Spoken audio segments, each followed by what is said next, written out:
મહુવા શહેરના સૂર્યાબાગ ખાતે રાજપૂત ક્ષત્રિય સમાજની એક મીટિંગ યોજાઈ હતી, જેમાં પ્રમુખ તરીકે અશોકસિંહ ચુડાસમાની સર્વસંમતિથી બિનહરીફ વરણી કરવામાં આવી હતી।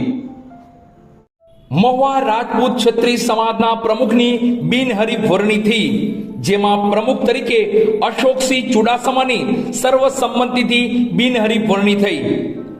તારીખ 20/7/2024 ના રોજ બપોરે 4 કલાકે મહુવા શહેરના સૂર્યાબાગ ક્ષત્રિય સમાજની વાડી ખાતે એક મીટિંગનું આયોજન થયું હતું, જેમાં ખાસ ક્ષત્રિય સમાજના પૂર્વ પ્રમુખ નરેન્દ્રસિંહ વાળા થોરાળાવાળા અને ક્ષત્રિય સમાજના મહુવા તાલુકા ભરના આગેવાનો યુવાનોની ઉપસ્થિતિમાં નવા પ્રમુખની વરણી માટે એક મીટિંગનું આયોજન થયું હતું।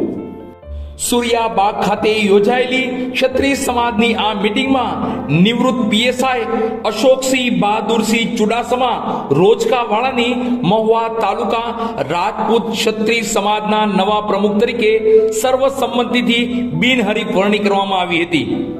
ક્ષત્રિય સમાજના તમામ આગેવાનો યુવાનોએ આ નવા પ્રમુખની વરણીને આવકારેલ બાદ તમામ ક્ષત્રિય સમાજના આગેવાનો યુવાનોએ નવનિયુક્ત પ્રમુખ અશોકસિંહ ચુડાસમાને શુભેચ્છા પાઠવી હતી અને હળીમળીને સમાજનું કામ કરીશું તેવી બાહેધરી પણ આપી।